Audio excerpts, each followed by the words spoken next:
राधे कृष्णा साथियों, मैं शुभम आप सभी दर्शकों का दिल से स्वागत करता हूं। साथियों, आज हम लोग दो योनि के बारे में बात करेंगे, कर्म योनि और भोग योनि। साथियों, हम इंसान जब इस धरती पर आते हैं तो हम लोग कर्म योनि में आते हैं। ये जो मानव का शरीर है, मानव का जीवन है, ये कर्म योनि है। इसमें हम लोग कर्म करने आते हैं क्योंकि हमारे पास भगवान ने दिमाग दिया है, बुद्धि विवेक दिया है, जिससे हम लोग ये समझ सकते हैं कि क्या गलत है, क्या हमें करना चाहिए, क्या हमें नहीं करना चाहिए।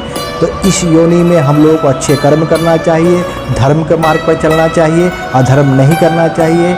हमें ईश्वर परमात्मा का, राधे कृष्ण का भक्ति करना चाहिए। लेकिन हम लोग कभी कभी इस माया के जीवन में, इस माया के दुनिया में उलझ करके हम लोग पाप कर बैठते हैं, जिसके वजह से हम लोगों को एक वैसे भोग योनियों में जाना पड़ता है जिसमें हमारे बुरे कर्मों का फल मिलता है।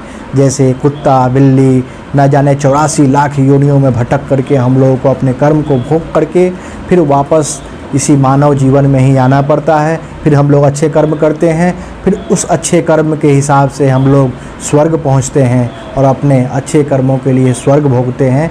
फिर वापस बराबर होने पर हम लोग फिर वापस सृष्टि पर मानव अवतार में जन्म लेते हैं। फिर हम लोग कर्म करते हैं, फिर वैसे ही इस तरह का चक्र चलता रहता है। जो हम लोग परमात्मा से आत्मा बन करके इस सृष्टि पर आए हैं, तो फिर हम लोग अच्छे कर्म करेंगे, धर्म के मार्ग पर चल करके अपने कर्तव्य को पूरा करते हुए राधे कृष्ण परमात्मा का भक्ति करते हुए उनको प्राप्त हो जाएंगे और फिर इस जन्म मरण के बंधन से मुक्त हो जाएंगे, कर्मों के बंधन से मुक्त हो जाएंगे और फिर परमात्मा के शरण में चले जाएंगे।